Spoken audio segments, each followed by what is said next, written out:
राधा बहुत प्यारी बच्ची थी। उसके पास तरह तरह के खिलौने थे, परंतु राधा को अपने लिए एक नई गुड़िया चाहिए थी। 2 दिन बाद राधा का जन्मदिन था। राधा सोचती है, मैं अपने पापा को गुड़िया लाने को कहती हूँ। वह अपने मम्मी पापा के पास जाती है और बोलती है, पापा क्यों ना आप इस बार मुझे जन्मदिन पर उपहार में गुड़िया दे दो। यह सुन के पापा उसे एक गुड़िया की शॉप पर ले जाते हैं।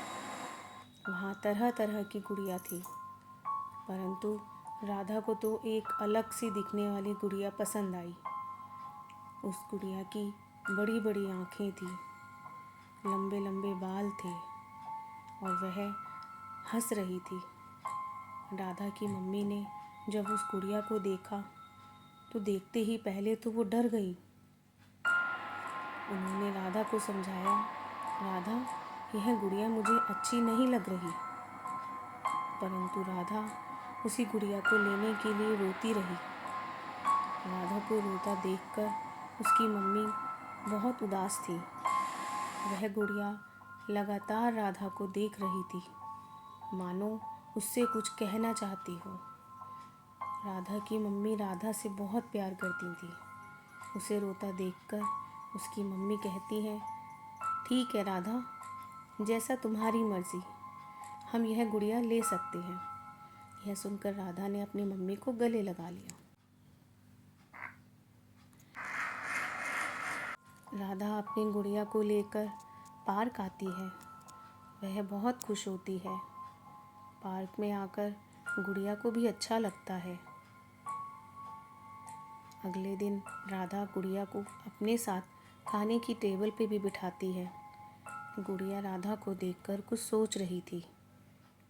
उसी रात वह पापी गुड़िया राधा के पलंग पर आकर बैठ गई। वह बहुत भयानक और ख़तरनाक लग रही थी। तभी वह राधा के पीछे जाकर उसके बाल खींचती है। राधा चिल्लाती है। वह उठ के देखती है तो वहाँ कोई नहीं होता। वह डर जाती है। अगले दिन राधा का जन्मदिन था। राधा के मम्मी पापा घर को सुंदर बनाने में लगे थे। सामने मेज पर एक सुंदर सा केक था। राधा बहुत खुश थी, परंतु यह क्या, वह गुड़िया तो राधा का केक भी खा गई और किसी ने भी उसे नहीं देखा। थोड़ी देर बाद राधा ने मेज की तरफ इशारा करके कहा, मम्मी मेरा केक कहाँ गया। और यह सब वह गुड़िया बैठकर देख रही थी। राधा को समझ नहीं आ रहा था क्या हो गया। उसकी मम्मी उसके लिए दूसरा केक मंगाती है। शाम को जब बर्थडे पार्टी होती है तो राधा अपनी उस गुड़िया को भी अपने साथ केक काटने के लिए खड़ा करती है। गुड़िया बहुत अलग सी स्माइल करती है और उसकी नज़र राधा के तोहफ़ों पर होती है। रात में राधा के तोहफ़ों को वह खोलने जाती है और उसके सारे उपहार खोलकर वह ख़राब कर देती है और बड़ी अलग तरीके से हंसती है।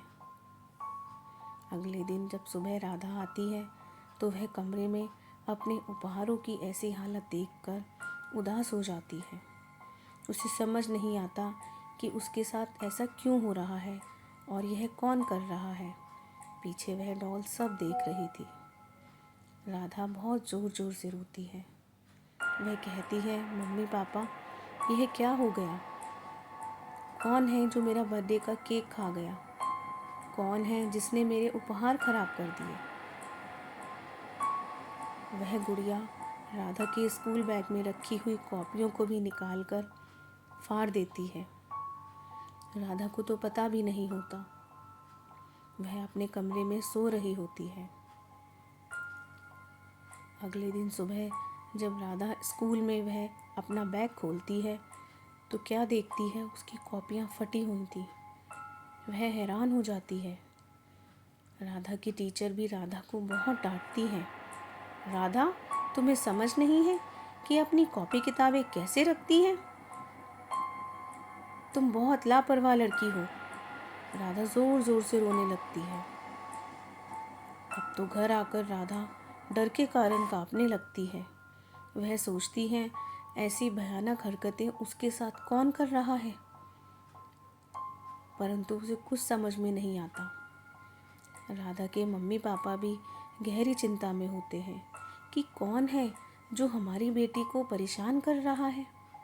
वे बहुत सोचते हैं और राधा को समझाने की कोशिश करते हैं, परंतु राधा कहती है, मम्मी ज़रूर कोई है, कुछ तो बात है, ऐसा कभी नहीं हुआ। तभी उसकी मम्मी उस गुड़िया की तरफ इशारा करके कहती हैं, मुझे लगता है यही गुड़िया है। राधा की मम्मी एक तांत्रिक के पास जाने की सोचती हैं। वह तुरंत एक बाबा के पास जाती है। वह बाबा बहुत तपस्वी होते हैं। राधा की मम्मी उन्हें जाकर पूरी बात बताती है कि जब से यह गुड़िया हमारे घर आई है, हमारे घर में अजीब अजीब सी हरकतें हो रही हैं। बाबा कहते हैं, मैं तुम्हारे साथ घर जाऊंगा। जब बाबा उनके घर आते हैं तो बाबा को देखकर वह गुड़िया हवा में उड़ने लगती है और ज़ोर ज़ोर से हंसती है। गुड़िया को उड़ता देखकर वे सब डर जाते हैं। अब तो घर का रखा सारा सामान ज़ोर ज़ोर से हिलने लगता है और हवा में उड़ने लगता है। कुछ पौधे ज़मीन में गिर के टूट जाते हैं। बाबा गुड़िया को एक बोतल में कैद करते हैं और कहते हैं, अब मैं इसे अपने साथ ले जा रहा हूँ, अब आप लोग सुरक्षित हैं। यह कहकर बाबा चले जाते हैं, परंतु यह क्या, राधा जब अपने मम्मी पापा के साथ वापस आती है, वह गुड़िया अभी भी उनके कमरे में थी। अब वे डर के मारे उस बाबा के घर जाते हैं।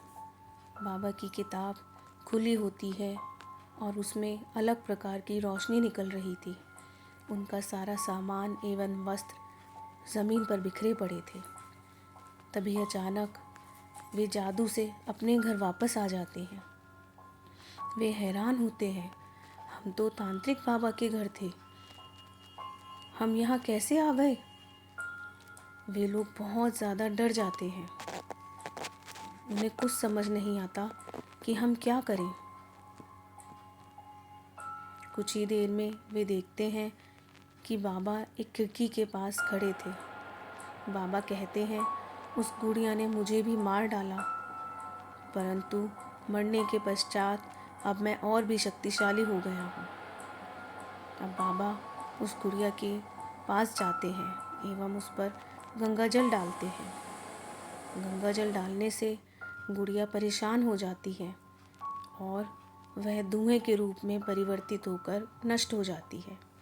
अब वहाँ सिर्फ गुड़िया की राख बचती है और राधा और उसकी मम्मी पापा की खुशी का ठिकाना नहीं था।